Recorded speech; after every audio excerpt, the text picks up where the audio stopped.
Fedor's number one. Khabib's number two. Кто? Fedor's number one. Who is the number two? Khabib. I don't know number three. Maybe you train with Alexei Oleinik in your gym in America. He's a veteran who's been fighting a long time. He's got some sneaky tricks. Yeah, he's a very nice guy. I like him a lot. And sorry for my English and for my question. You have broken ears like Dagestan wrestlers, and in Dagestan it's very respectful. Where and when you broken your ears first time?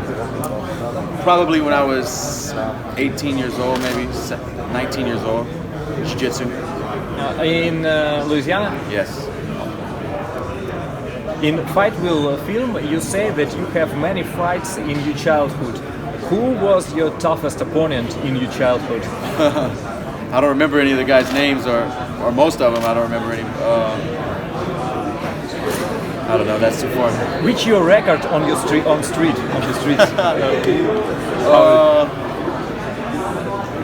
I gotta be. If I did lose, it's got to be one or two losses. Probably one loss, if that. I think I might be undefeated.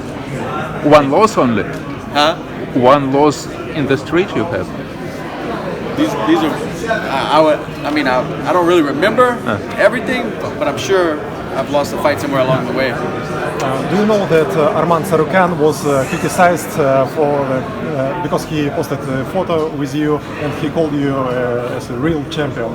Was he? Maybe not real champion, but champ. He called you as a champ, and he was criticized in Russia. He was? Yeah. That's crazy. I didn't know that.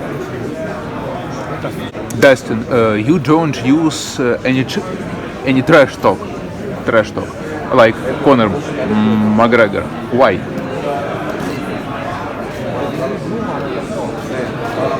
It's a silly question. If somebody says "fuck you," I say "fuck you" back, but I'm not going to go out of my way to just assault somebody verbally. You know what I mean? It's just not how I roll. I was speaking to Mike Brown yesterday, and he was telling me that he thinks like the underdog status. He said, "I used to love fighting underdog status. It made me fight even harder." And he goes, "I think Dustin is pretty much exactly the same guy like that." Would you agree? Like he said, it brings the best out of him. It does, because everybody who's on that side of the fence is expecting me to get thrashed and humiliated, right? So I can only do better, right? Khabib has to live up to going out there and dominating me. You know, if he doesn't go out there and beat me up and stop me early, he's gonna do worse than everybody predicted him to do. You know, I feel like the pressure's on him. I have everything to gain in this fight. I feel like nearly every fight you go into, you have to deal with this, like where people are underselling you. So I guess there's probably a comfort in it too, right? Yeah, it's not a foreign place to be. Yeah. And just in terms of like a turbulent partisan crowd, I've seen you fight in those kind of situations before. It doesn't seem to bother you at all. But can you draw on that experience you have from your previous fights?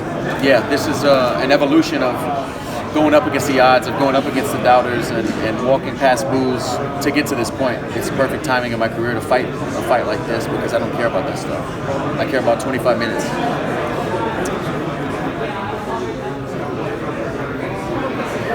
He has nothing on his hair. You've been taking a lot of interest and inspiration from Teddy Atlas in the lead up to this. Can you just tell us, what is it about his message that's really got you?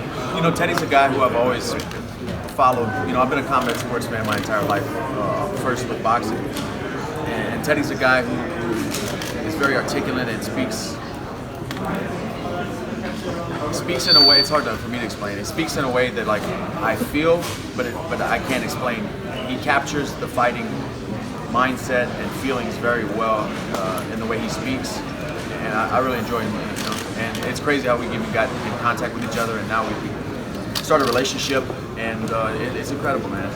A lot's been made of Khabib's undefeated record, which obviously is very impressive, but do you take inspiration in this underdog, I'm coming to topple the giant story? Of course. I love that. Like I've said all week, we're strumming the same strings, but that's my whole life story. You know, I know a lot of fighters say that, it's very cliche, but I've been an underdog this whole time, and I keep coming through. The lightweight division has been probably one of the most tumultuous divisions in the sport over the last few years. Interim champions, then the stripping and stuff like that. Is this the fight that brings it back to where it needs to be? Just a regular sporting, accolade? Yeah, it's been very muddy waters. This is going to clear it all up. We're going to have a Saturday night, a definite champ. You know that the next guy in line who's getting the shot, Tony, the division's going to fall into place after Saturday. You're not really one for trash talk, but yesterday at the open workouts you had a good line saying there's going to be a lot of those stupid hats in the streets after that. As you're getting close to the fight, are you starting to get a bit of an edge? Are you starting to feel the vibe? I mean, I always feel the vibe. People were booing and I saw a bunch of hats in the crowd, that's why I said that. I'm here to scrap. What do you think of Khabib as a person? He's a pretty quiet guy, he's pretty reserved. Yeah, I think a lot of times in this modern sport there's trash talk for no real reason. Is this one of those fights where it's just two dudes who are hungry to fight and that's why it's exciting, but it doesn't need to be any of that extra stuff? Yeah, this is champion versus champion, the two best in the world.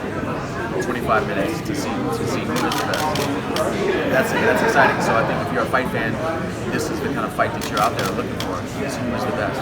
What's different about you than all of Khabib's past opponents? My experience, the lessons I've learned through trial and error, my commitment to my craft. This is my life's work.